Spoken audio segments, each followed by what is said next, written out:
And welcome back, everybody, to another edition of the Auburn Undercover podcast, live tonight on the Auburn Undercover YouTube channel. Wasn't sure exactly when we would be back talking about recruiting, and that's kind of how recruiting goes sometimes. Some news kind of pops, sometimes a little bit out of thin air, sometimes a little bit expected. But Jason, after everything was crumbling, after the sky was falling, disaster had struck. Auburn was never going to get a commitment again. Everything was all over on Monday. They've gotten 2 commitments since our last show. 3-star offensive tackle Nico Heppy from New Zealand, an absolute mammoth of a human being.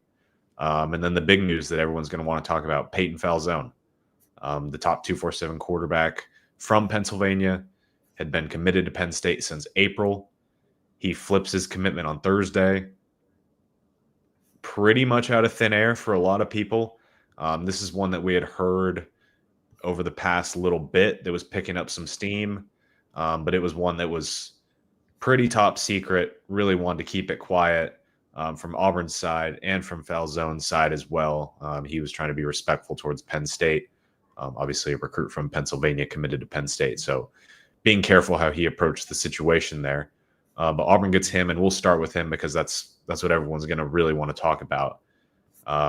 You did your commitment analysis earlier today on Thursday after he committed. What are your thoughts on what Auburn's getting in him? Yeah, I think the biggest thing is that you look at him and the clear upside is part of it. I mean, you're looking, it's a little bit of a 3-quarter throw in motion, but it's accurate, got a strong arm, but it's the athleticism to think about the fit in this offense, especially. I think that's the biggest thing for me when you look at him. And this guy that's 6'5", 200 pounds, and what was it, 10.68, 100 meters? That's ridiculous to be that fast and that athletic. And so there's some things that you can't teach and coach. But the other part of that is that I think he's a really smart kid too. Coach's son, but this guy that, I mean, we're hearing, hey, he may be the valedictorian of his school, plays musical instruments and does some different things. I mean, I think when you start talking about the intangibles at a quarterback position, other than the athleticism, I think this is a guy that checks those boxes. So it's a really good fit. And for Auburn to do it, to go to Pennsylvania, to get a guy that was committed to Penn State, that's a pretty good deal, and tells you that, that there's some, again, belief there. But here's the biggest thing for me is that we've talked about it even before this. This is just another step in a quarterback room that for the first time in 20 plus years is being built to where you don't have to change offenses. You don't have to do things differently depending on who the quarterback is. You're going to do the same things no matter who your quarterback is. That's such a valuable part of this. And it's been a long time since Auburn's had really multiple guys that did it. I mean, much less 3 or 4. And that's what you're looking at heading into 2026. Yeah, that was what I posted on the board shortly after he committed. I said my favorite part of Auburn getting this commitment is he's another guy that makes sense. He's not a guy that, he's talented, but he doesn't really fit. You're going to have to change things around. He makes sense for what you want. He makes sense behind Deuce Knight. He makes sense behind Jackson Arnold. Makes sense with Ashton Daniels. They are all in a similar mold, as you just touched on there, for what Hugh Freeze is looking for. This is not. And here's the thing.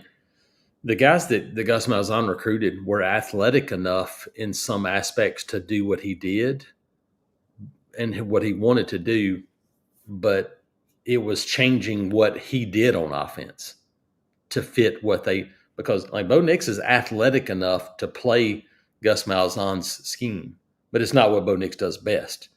Jeremy Johnson, the list goes on and on. I mean, it's like I said, you did not have those things where you go, man, that's a perfect fit. It feels like this is another really good fit for what Auburn wants to do on offense.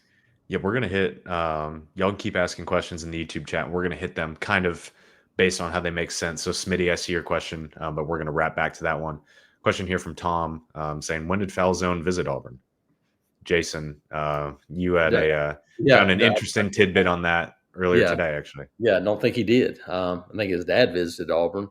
Obviously, the there's Zooms, there's things you can do there. But I think this is one of those situations where maybe they're like, hey, we don't want you visiting other schools or else. And then I believe you're like, okay, well then, hey, Dad, you want to go take a look? And I think that's exactly what happened in this situation. So, and when your dad's your coach and the guy that is you trust, I think that makes it where that was an easy transition for them to do that. So my guess is now that we'll see him here probably in the next month or so make a visit to campus here at the end of July. I won't be surprised if he doesn't have one of those trips toward the end of that month when it opens back up for a few days. Well, no, it's dead. That's dead all the way now in July. Okay. I mean, he could just come check it out. He can come see campus or something before his season starts. Obviously, can't meet with the coaches though. Yeah. But then I think that's obviously then you start talking about visits in the fall, doing some of those things. But you can get, they did visits when it was dead for COVID the whole time without people visiting campus. And so nowadays you can see a lot of different things and the meetings, the things that you need to do, phone, FaceTime, StreamYard, whatever it is. Yeah. You can get a lot of stuff done.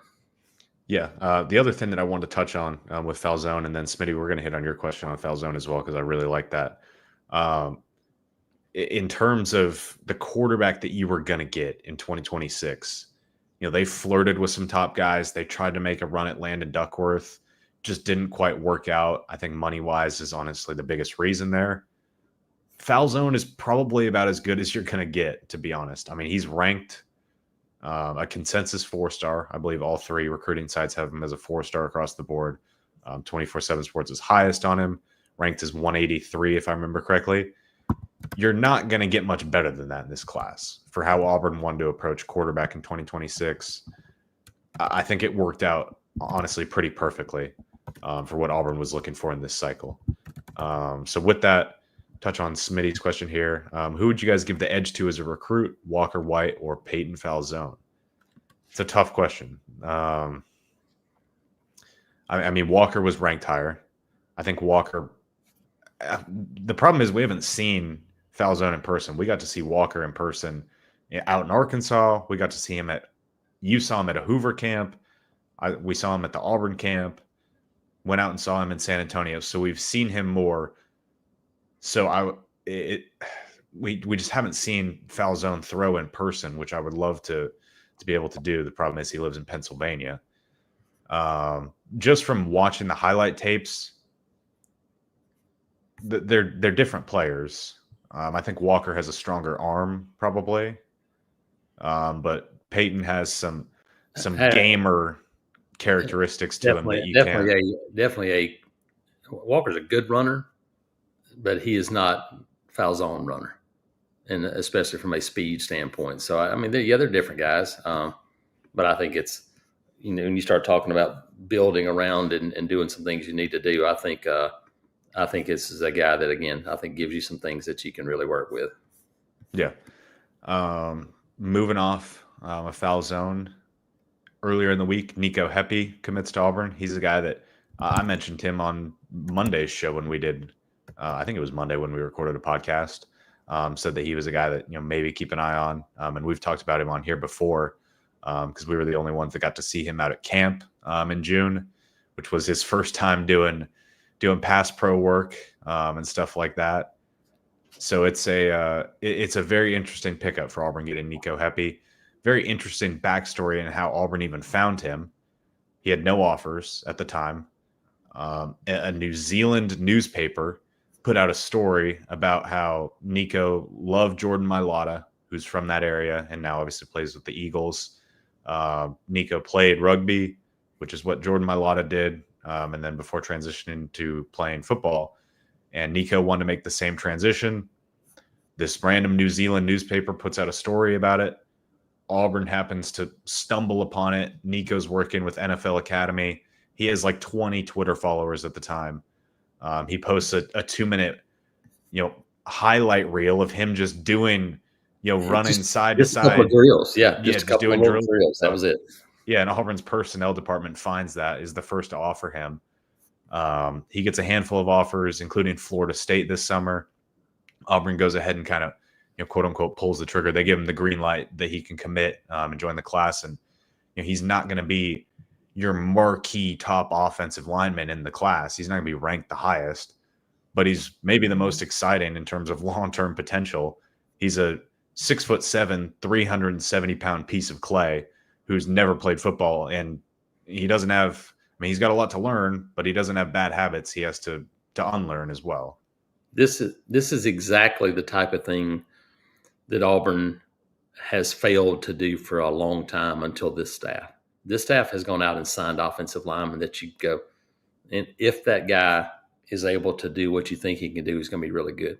Because offensive line is the most developmental position on the field. There's nothing that's even close, in my opinion. And for as many really good offensive linemen as Alabama and Georgia have had, they've missed on just that many guys. You have to continue to sign offensive linemen because all of them aren't going to hit.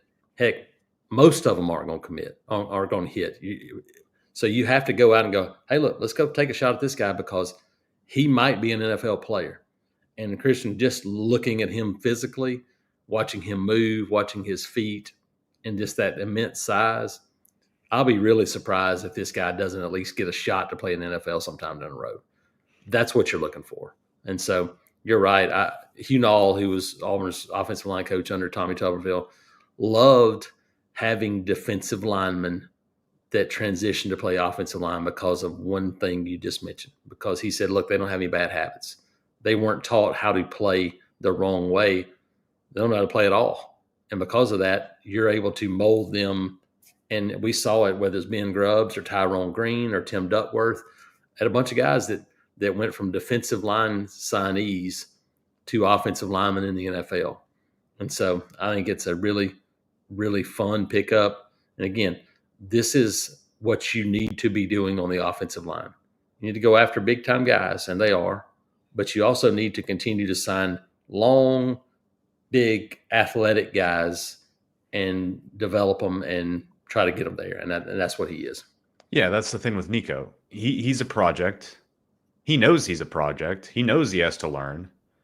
He's not coming in entitled like, oh, I need to play in the first year or two, or I'm transferring out. That's not how he's approaching things, from what I've kind of gathered. Moving off of Nico, question here, sticking along the offensive line from Smitty. Auburn's in the top 3 for Wilson's a year, along with Alabama and Florida State. Did we land him? That's tough. He has completely shut things down in terms of doing interviews and whatnot. Didn't interview after any of his official visits this summer. And now he's back in Germany. He's one of the most difficult guys to read because, I mean, his older brother played at Auburn, Killing Zaire. Really quiet, stoic kind of guy. And Wilson may be more of that than he was. I mean, he's very calculated. Yes. And so anything and would surprise me at this point. I think Auburn's in the picture, but honestly, there's no way to have a great feeling about it because I wouldn't have a great feeling about anyone at this point. Yeah, I think Auburn and Alabama kind of the main two, but don't count out Florida State with Gus.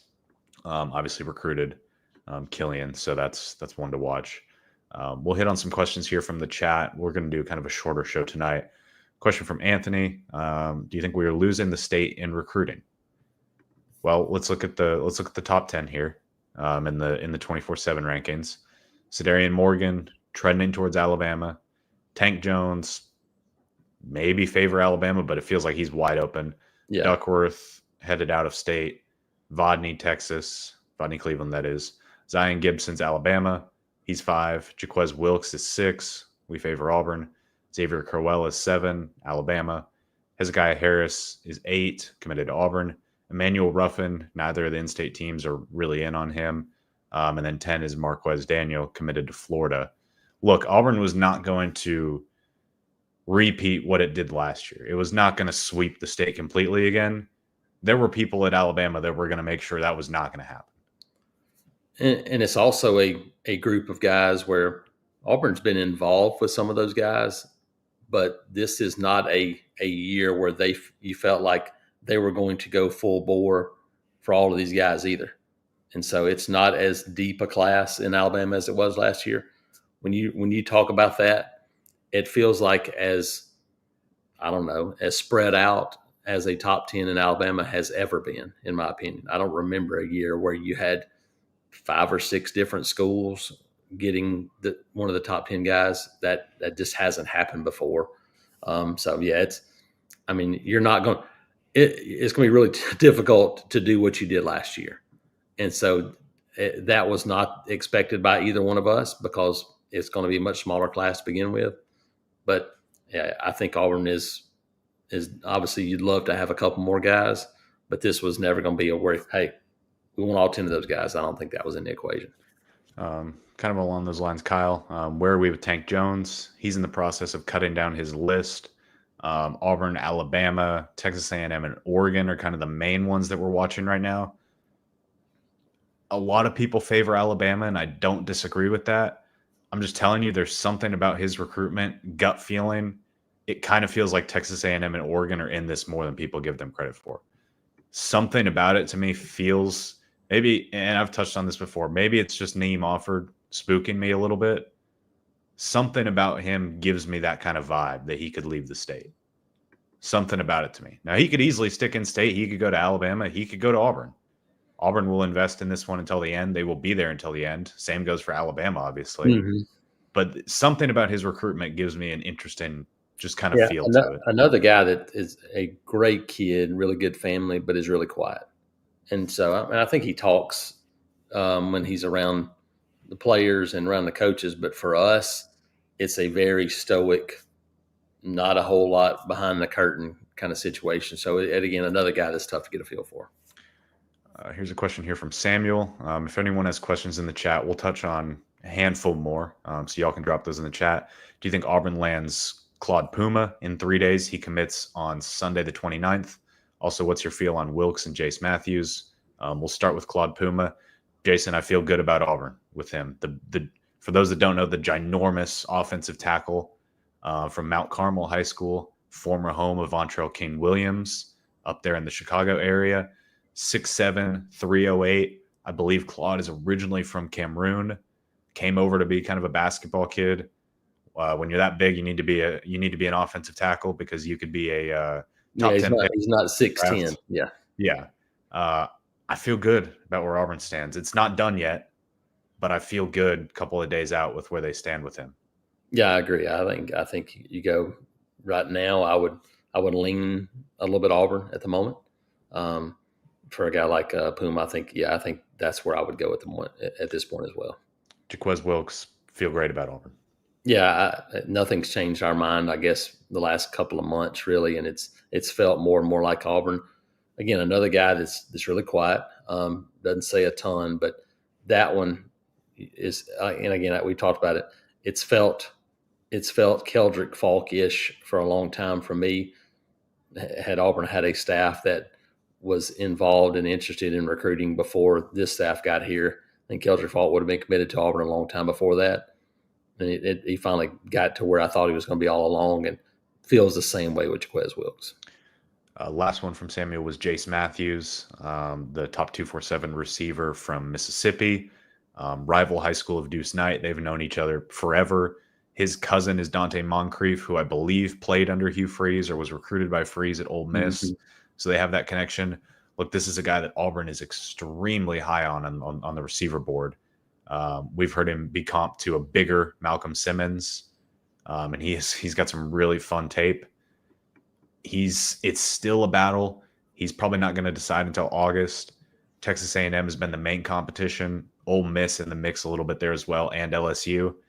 Feel like Auburn's out ahead, but that one is extremely far from feeling confident about where Auburn stands. You know, if I was doing my big board, I would say 55, 60%, somewhere in there, but with a long way to go, with that caveat in there.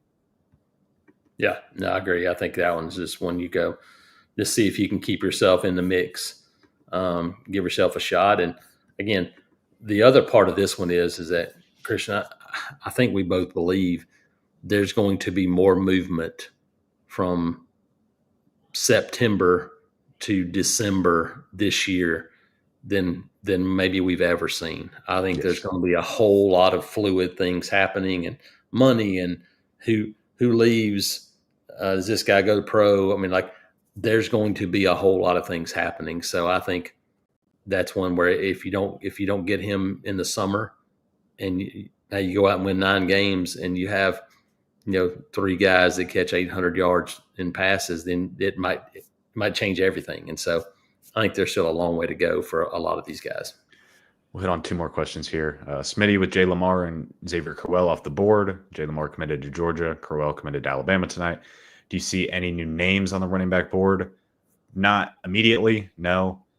Keep in mind, Auburn got a commitment from Eric Perry. I don't think they are going to push. The only way they would take a second running back in this class is if it's one of those top 3 guys, or if a guy pops up during his senior year that they just cannot live without, they absolutely love. That's so part if of we, this. Yeah, is the number standpoint, where you look at your room and you go, Damari Alston's the only guy that you won't be back next season as long as it stands right now, and you have another commitment. That's part of this recruiting cycle for Auburn now, is a numbers game, and there's a lot of places where you don't have a whole lot of numbers as you project to 2026. I can answer this question very quickly from Kyle. Chances with Emmanuel Iheanacho, I would say 5 to 10%. Yeah, I was going to go 0.1, but that works too. Yeah, I mean, he said he'll come back. He said he's going to commit this summer and still wants to come back to Auburn for at least the Iron Bowl, which is encouraging. But I mean, the chances are extremely low on that one. Final one that we'll touch on real quick from Smitty. Does Auburn reach double-digit commits in the class when the season starts? I say yes. They're at 6, right? Or 7. 7. Yeah, they're at 7 right now. Well, let's count it out here a little bit. Claude Puma, he commits on Sunday. Feel like Auburn could get him. There's 8. Ernest Rankins, feel like he could be committing here within the near future. Feel like Auburn's in a good spot there. Kentrell White, the receiver / tight end, committing on July 4th. Feel like Auburn's in a good spot there. Feels like Jaquez Wilkes. Just don't know when he might pop. It feels like it would probably happen before this season. Adam Balagoon Ali, he told me he's going to be committing on July 6th. So there's 5. That would put you to 12. Yeah. And here's the thing. I don't know how much bigger it gets. I mean, does it get to 20? Do you think it gets to 20? I don't know that it does. I would say 16 to 20 is your range. And so, I don't think this is, you're not going to go 20, 27, 28 or whatever. It's not going to be that big of a class because there's just not that much room left on this roster. Now, if you have guys throughout the year where you start going, well, that guy's not going to, maybe he's not playing, you feel like he might leave or do some things, it might open up a few more spots. But I don't know that it opens up a whole lot more spots in the signing class. It might open up a couple more spots in terms of the portal. Yeah. So that would put Auburn at 12 if they get those 5. Now, that's not counting potential attrition in the class. Denarius Gray is a name that I'm watching pretty closely. Not sure what's going to happen there. If Auburn's going to hold on to his commitment, that's something that I'm watching. But yes, to answer Smitty's question, feel like they'll get double digits. And look, I don't think this staff is panicking about where this recruiting class is either. They know that based on how things go this fall, that could dictate landing a couple guys as some cherries on top as well. So with that, Jason, we'll wrap up recruiting. We can touch on real quick, actually, because we're not going to do a full podcast on it. Janai Broome goes early in the second round tonight to the Philadelphia 76ers, earlier than projected in a lot of mock drafts. And honestly, kind of a good spot because he's behind Joel Embiid, who doesn't play a whole lot. So there's a chance that he could be in an NBA rotation a little bit and maybe getting even more minutes than expected with Embiid, one of the more injured players in the league. So it's a good landing spot for him. I do. I think it's a pretty good fit. When you start talking about skill set, it's different and gives them a different look as well. So, yeah, I think a good fit for Broome there in Philadelphia. Yeah. So we will wrap things up there. Appreciate everyone tuning in late tonight on Thursday. Figured it was worth a little bit of an emergency podcast after flipping a quarterback from Penn State. People had questions about kind of where it came from, and for good reason. It was definitely I'm trying to think in terms of flips that I've covered over the past handful of years covering Auburn. This might be the most surprising one in terms of, we started to hear some stuff over the past couple of days, but before then it was just that he had gotten offered at the beginning of the month. And then it kind of transpired really quickly, kind of out of nowhere. So it's definitely an interesting one, but a good one for Auburn. So appreciate everyone tuning in. Probably with pod again early next week, like I mentioned, ranking the schedule and the difficulty of those games. So look forward to that. Ton of coverage at auburnundercover.com. Nathan had draft coverage. We've got recruiting coverage, commitment analysis, looking ahead to who could commit next. Yep. Going to have stuff on the 2027 quarterback board, an insider piece on that. So look, the news does not stop rolling over there. So head on over to auburnundercover.com. 50% off right now is our summer sale, or $1 for your first month. Appreciate everyone tuning in, and we will catch you guys on the next one.